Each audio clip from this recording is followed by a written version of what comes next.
We'd been to New Harmony several times in the past, but the most recent was 20 or 30 years earlier.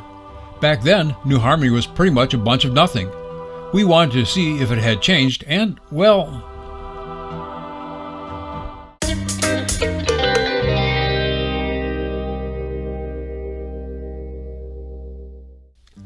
New Harmony seems like it has perked up. Zoom in on Google Maps and there's tons of businesses and attractions. And while home prices in Indiana year over year are up 14.1%, home prices in New Harmony year over year are up 78.8%.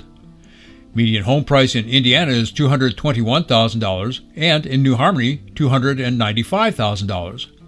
The properties available as this was written averaged $336,000. This town of 915 residents is in the southwest corner of Indiana, a little more than 20 miles from Evansville. It's most well known as the site of two experimental colonies in the early 1800s. That rich history is being studied and promoted by the University of Southern Indiana in Evansville. The relationship between the University of Southern Indiana and historic New Harmony is ongoing, and earlier this year it was announced that a planning grant of nearly $100,000 from Eli Lilly Endowment, Inc. was awarded to help with that effort. We visited New Harmony in the middle of August, which is prime time for quaint communities in our part of the world. Here's what we expected when we visited New Harmony.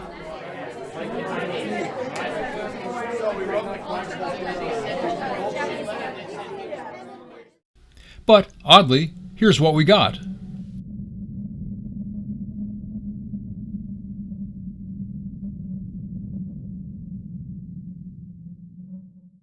Yes, it was August, and August should be busy, but it was the August when the American public was in retreat.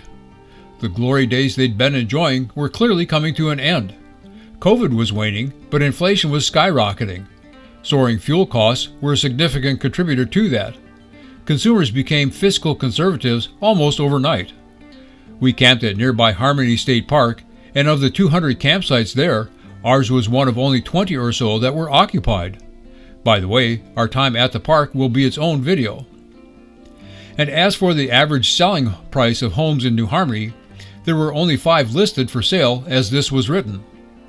With so small a sampling, it would be easy to skew the numbers higher or lower. Of 39 recent home sales, 9 were at or below $100,000. And I don't think we simply arrived during a slow week. It didn't appear New Harmony had had a recent influx of tourists. Small communities show the wear and tear of crowds, and there was none of that evidence here. No, we didn't just miss what would be normal activity for New Harmony, we were witnessing normal activity. New Harmony does have several festivals throughout the year that seem to draw well, but on a day-to-day basis, there's not much going on. With so much to offer, how could things be so sleepy? Some of the town folks we spoke with blamed the local power brokers for wanting to keep New Harmony in sleepy stasis. It was reminiscent of our arrival in Madison, Indiana in 1986. We were told then that the only thing standing between Madison and progress was 12 good funerals. There was some truth to that. After the old guard died off, their protégés took over, and it was years before Madison truly blossomed. Today, Madison is one of the most vibrant small cities in America. Maybe someday New Harmony will achieve similar status. One local cited the University of Southern Indiana for funding academic efforts that did essentially nothing to improve the economic life of the town as a whole. Maybe, although even a cursory search of events suggests the criticism is unfair and unfounded. We did find a couple of appealing shops and at least one nice place to eat. Black Lodge Coffee was our base of operations while we were in town, and it served our purpose as well. We enjoyed roaming around looking at the architecture, reading historical plaques, walking the maze, and doing other touristy stuff. What we enjoyed most was chatting with the locals. They tended to be taciturn, maybe xenophobic, but people pretty much always talked to us, and once they got started, the locals were hard to stop. One guy was watering plants either as an employee or owner of a landscaping or lawn care business. He gave us 45 minutes of history, including such minute details as connecting past movers and shakers in New Harmony with the Spindletop oil strike in Texas in 1901. I asked two local women in Black Lodge Coffee about an odd art installation I'd seen.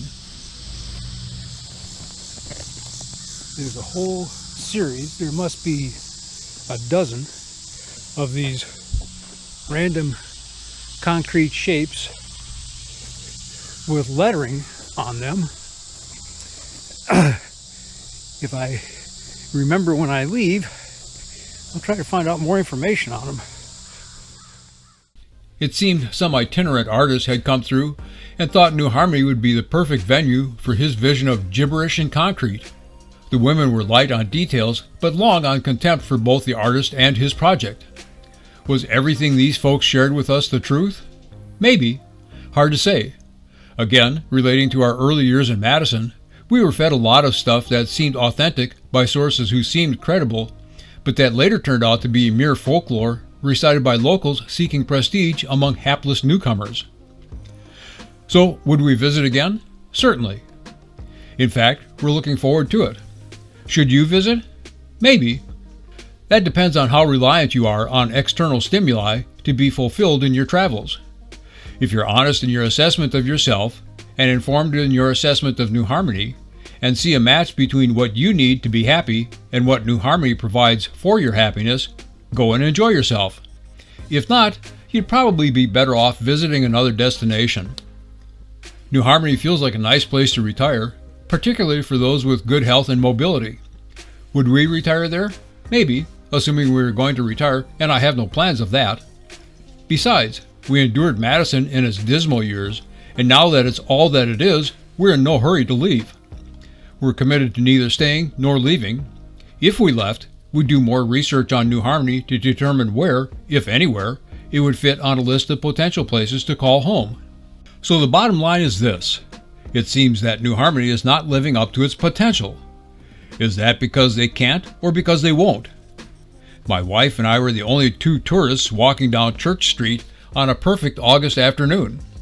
Is that because the residents and leaders of New Harmony can't generate sufficient interest to attract more visitors, or because 2 tourists is enough by their standards, or perhaps even too many? And really, how much can a town of fewer than 1,000 souls do to promote themselves, even with the backing of a large public university? Regardless, we found New Harmony to be a clean, quiet place to spend time, and we're eager to go back. I'm Rich Reese, and I'll see you out there. New Harmony has a sweet little trail between the edge of town and the Wabash River. I didn't think it was central to the main video, but I didn't want to ignore it either, so here's my ride.